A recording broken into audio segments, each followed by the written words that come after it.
Semitic Magic, Its Origins and Developments by R. Campbell Thompson.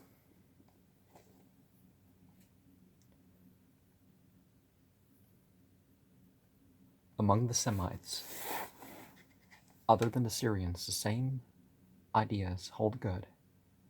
In Al-Quran, there is an allusion to the mischief of those who puff into knots, and an Arab commentator on the passage explains that the knots refer to women who practice magic by tying knots and cords, and then blowing and spitting upon them. He goes on to relate how once a wicked Jew bewitched the Prophet Muhammad himself by tying 9 knots on a string, which he then hid in a well, so the Prophet fell ill, and nobody knows what might have happened if the Archangel Gabriel had not opportunely revealed to the holy man the place where the knotted cord was concealed. The trusty Ali soon fetched the baleful thing from the well, and the Prophet recited over it certain verses which were revealed to him for this purpose. Now, charms, no. The last 2 surahs of Al-Quran, the last 2 surah, suratain, so where, 2 would be suratain, revealed for this purpose. At every verse of a knot tied itself, and the Prophet experienced a certain relief. Fraser's The Golden Bough talks about the 2 surat of Al-Quran concerning the blowing of the knots, and some people put it on plaques. Now, if it reminds you to say it, that's permissible in Islam. A charm against fever given me on the mound of Kuyunjik, Nineveh, by an Arab boy named Sheko, who was, by the way of having a reputation as a magician, was one which is strikingly similar to the quoted above. The physician who is called in to cure a patient takes the thread of cotton, single and not plaited, 3-fold, and ties 7 knots on it, putting it on the patient's wrist. After 7 or 8 days, if the fever still continue, he must keep it on, but if it passes, he may throw it away. He must then make bread and throw it to the dogs, which was explained to me as a kind of thank offering, but the root idea is obviously much deeper down. Among certain of the modern Jews, in the case of hard labor ensuing during confinement, the unmarried girls of the house should unbraid their hair and let it loose on their shoulders. In southern Russia, in making a shroud, they avoid tying knots. In the Sword of Moses, in order to catch a lion by the ear, saying number 91, and make 7 knots in the fringes of thy girdle. Psalm 91, and make 7 knots in the fringes of thy girdle, and repeat these words into each knot, and you will catch him. According to Hughes, the order of Baktashia, founded by a native of Bukhara, uses a mystical girdle as their symbol, which they put off and on 7 times, saying, I tie up greediness and unbind generosity. I tie up anger and unbind meekness. I tie up avarice and unbind piety. I tie up ignorance and unbind the fear of God. I tie up passion and unbind the love of God. I tie up hunger and unbind spiritual contentment. I tie up Satanism and unbind divineness. Sounds like something from what they call Zoroastrianism, right? Mazda Yasnahe Zarathustra. The 7 to combat the 7.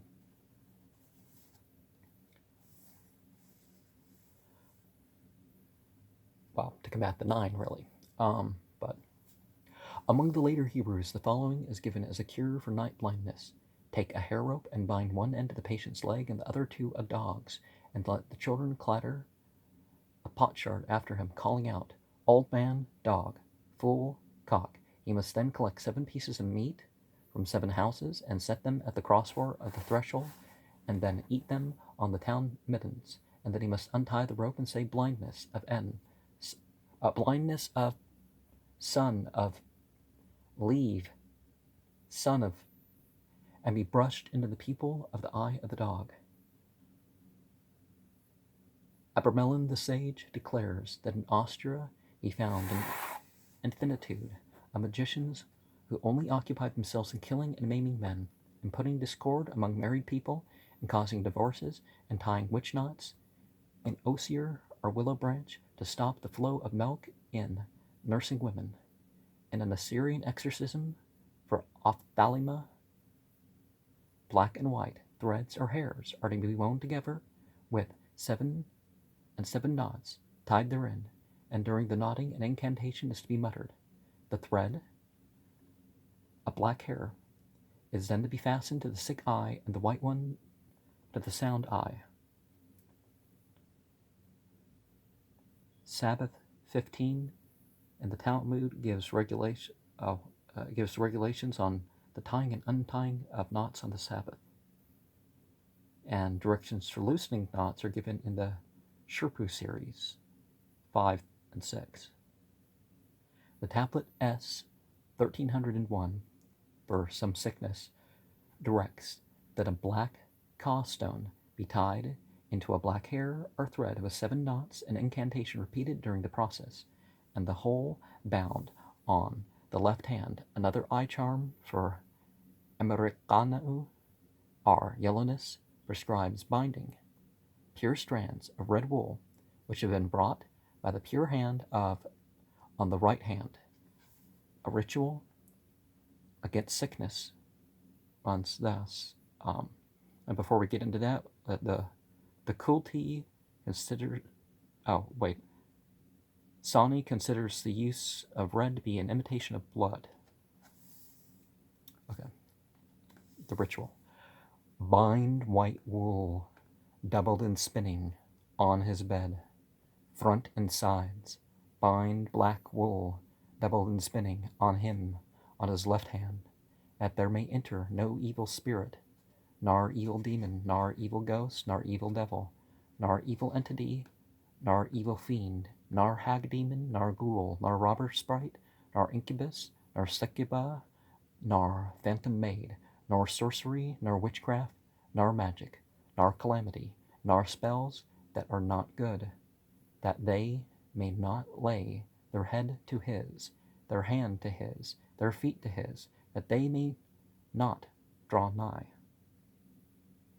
Elsewhere the priest is directed to say over a sick man, Ea hath sent me, 3 times, and to untie a knot which hath been tied. Then the sick man is to go home without looking behind him. It's curious to see how this prohibition against looking backwards occurs in ancient superstitions. Remember the story of Lot, right? One of the charms given in a Meccan talisman monger was handed to him with directions that a bit of paper inscribed with a few words to the dead should be borne to a neighboring cemetery and buried near the entrance, the magician having to bring back a handful of the sand. Be careful on returning, not to look behind you, for if you do so, you will be torn in a million pieces that will be distributed among those that lie there. Look ahead, and your life will be safe. The story goes that he buried the paper and took up the sand, but immediately he heard thunder and the voices of the dead crying, "O Abdullah bin Jafar, take not the sand away, else you will be cut in bits. Stop, stop, stop." And he shuddered and lost consciousness. A similar idea was current in Mosul.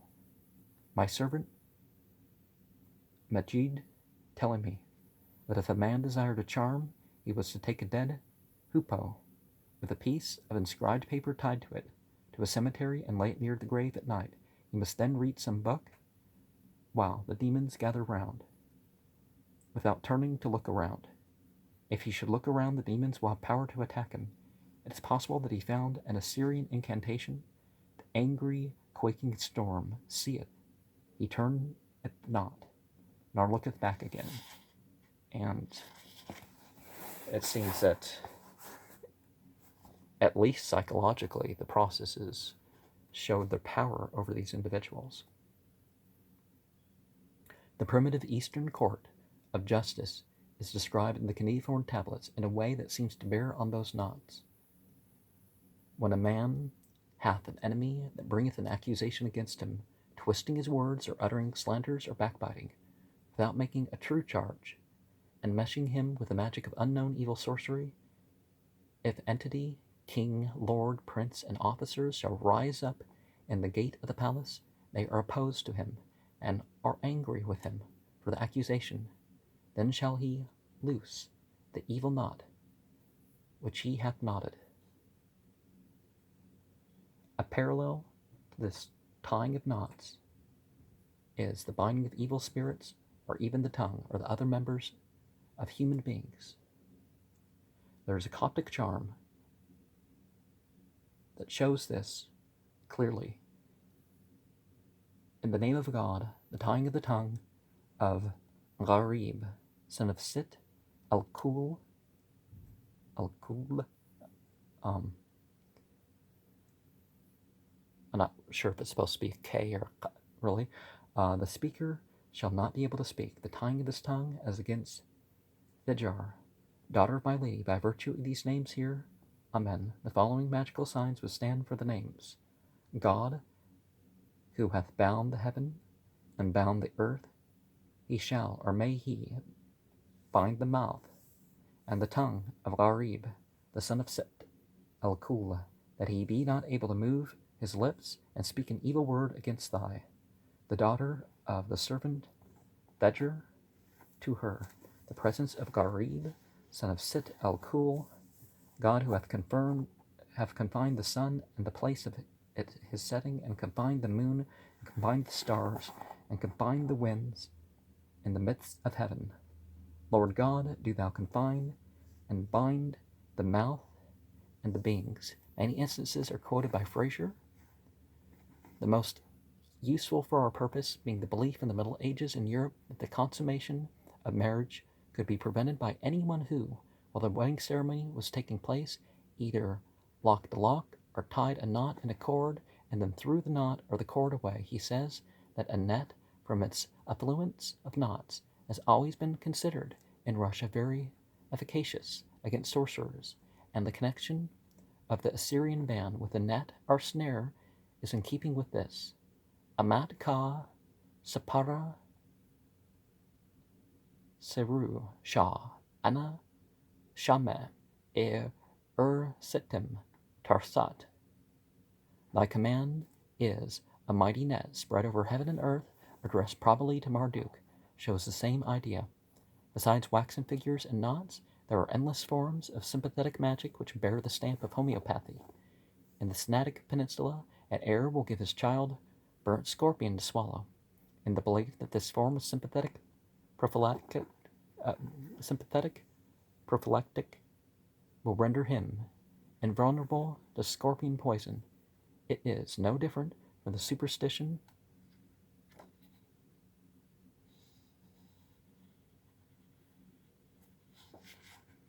in ancient Greece and Rome that fields some seed can be protected from mice by scattering the ashes of cats upon them, or that the head of a dog, burnt and reduced to ashes and kneaded with vinegar, should be used by the Arabs for hydrophobia. Talmudic medicine recommends the reticulation between the lobes of the liver of the dog for such a malady.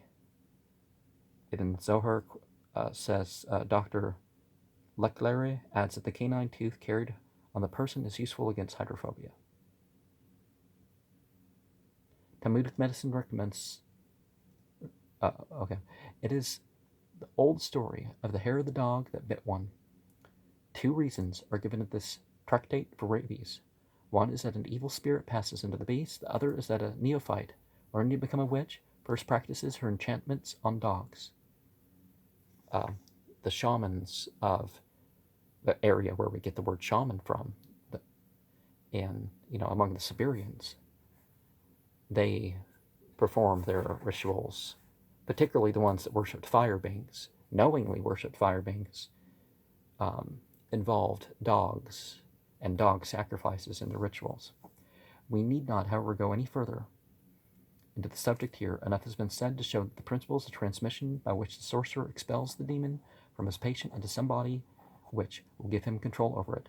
For our purpose, such magic is principally important because of the bearing it has on one side of the atonement ceremonies. And nothing's too abominable to be drunk or eaten in magical charms.